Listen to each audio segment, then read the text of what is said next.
Hi, small group communication. This week you're studying group problem solving. So I'm going to do a video about what that means, and then I'm going to do another video that gives an overview of the problem solving process that we use in this class, which is actually really similar to processes that are used in the workplace and in a lot of other places. So here we go. I think it's useful to start with a definition of what a problem actually is. You probably have a definition in your head of what that means, but for this class, I want you to think of a problem as, well, clearly it's something you don't like, and we define problem as the difference between what exists presently and what would be a more ideal situation. So it's the gap between the actual reality and what you would like to have. So I'm going to use an example. I'm thinking about it because my cat is sitting there. Okay, so typically in springtime, pet shelters are overrun with kittens. And so the existing situation generally is that there are too many kittens because there's lots of feral cats and lots of cats that aren't spayed and neutered. There are two cats outside this window right now that do not belong to me, and they've been making noise all morning. So the existing problem, too many cats, they end up in shelters, lots and lots of kittens. This cat was one of them, okay? What would be more ideal is if there were fewer, not that there were no cats, cats are, clearly I like cats, but what would be more ideal is if there were fewer cats and kittens, or at least fewer kittens without homes, right? So that's, I could define the problem as the difference between those two. I have more cats than I have homes for. Okay, that's what I mean when I say problem. And you could apply that to a wide variety of situations. I sometimes like to break it down to math, but it could be something less tangible than a math problem. It could be that your morning commute has too much traffic and the ideal situation is that there's less traffic. Lots and lots of different stuff. And probably, well, in this case, you've selected some problems already from project 2, but you're going to think about, well, what's the existing situation that I've shared out in project number 2, and what are some things that I could do to get to a better situation? So that's problem solving.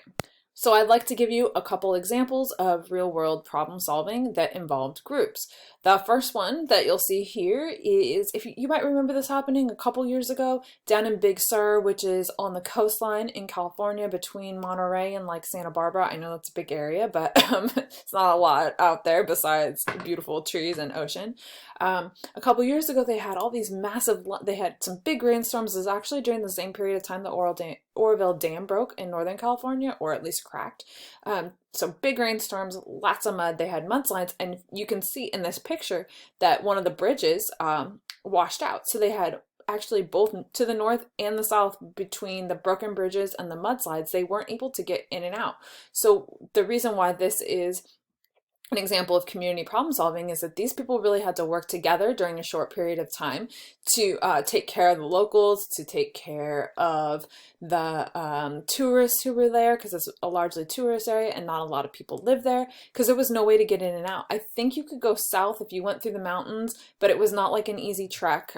You couldn't like take a big rig or something down that. You couldn't get a lot of people in and out of that road. So, and that was only later. I don't think that road was originally open up. So what these people had to do was work together. They did things like one of the local restaurants had heat, and it was in February, so people literally camped in the restaurant because that's where the heat was.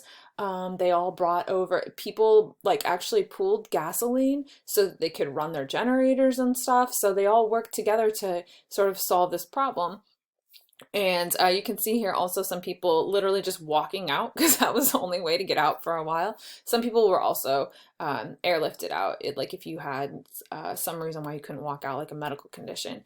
And then, so there was that initial community-based problem solving portion, but then over the course of time, then they had a whole nother thing they had to do, which was clean up. So this other picture here shows a group of people working on this bridge. And I think a bridge is both a metaphor and also a perfect example of group problem solving, because you need a lot of diverse array of skills, knowledge, lots of different people in order to build a bridge. And in this case, they needed to do it pretty quickly because they needed to get those roads up. So you know, I gotta have engineers, I gotta have surveyors, I gotta have people who know how to build a bridge, I gotta have my concrete people, I gotta have my tractor people. Those are not all the same people, and every bridge is different. So that's an example of group problem solving, because I've got to get together to clean up the mess in this case, and then build this bridge, because this whole thing had to be knocked down, and then it couldn't just be repaired, it had to be totally replaced. So it's a really interesting example of community problem solving,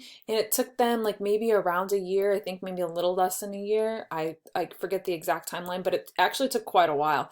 Big Sur was isolated for quite a while. So an interesting story.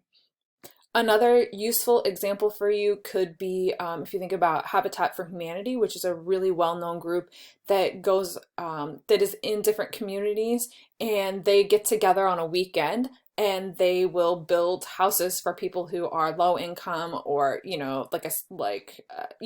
one parent and several kids, something like that, people who qualify for the program, and they'll literally put up a house in the space of just a few days, because they get enough volunteers, they train them, and they train each person to do a specific thing, and then that person just does that for the whole weekend, and then somebody else does some other component. So they're able to put up a house like amazingly fast, because they have all these resources and the way they're organized. And so the building is clearly a group problem solving effort, and also it's building the house is part of a solution to a larger problem, which is a housing issue that a lot of communities face, including the local one here in Butte County. So the take home here is that in a group, you can accomplish way more than you would ever be able to accomplish as an individual. You can maybe build a bridge across a tiny little creek, and I'm talking like a board from one side to the other alone, but you could not build a giant bridge like they need to have in all up and down the California coastline alone. Typically, groups also have higher quality work because they have lots of diverse array of skills that they can draw on, and they're also more likely to have more resources and they're going to check each other's work, so they're typically going to produce higher quality of work. And also it tends to lead to better satisfaction and understanding amongst the group's members and even the community about why that solution is so important, or why something was done in a specific way. Now, groups have a couple drawbacks, which you already know, which is that they are typically slow. It's going to be a lot slower to to do some of these things with a group, but again, you get higher satisfaction at the end of the day and a better product. Groups do tend to need more focus and structure, so like that Habitat for Humanity example wouldn't really work if you just said, here everybody, here's some hammer and some nails, go build a house. That's not how Habitat for Humanity works. There is focus and structure. They have a specific plan, and they tell everybody what the plan is, and then everybody goes and executes the plan. So those couple things can hold a group back, and in that case, the group is actually way more functional because they've been given a task, and lots of people are able to accomplish this big task as long as they have that structure much more quickly than they would be able to otherwise.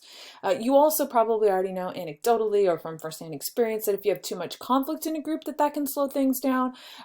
But hopefully that conflict can be used in a productive manner, so that, because conflict can be really good for a group, it just depends on what type of conflict it is. But overall, group work is the best way to solve problems, because you're going to lead to better outcomes for both like the way people feel about it, and actually the quality of the work is a lot better. So check out my next video on the group problem solving process.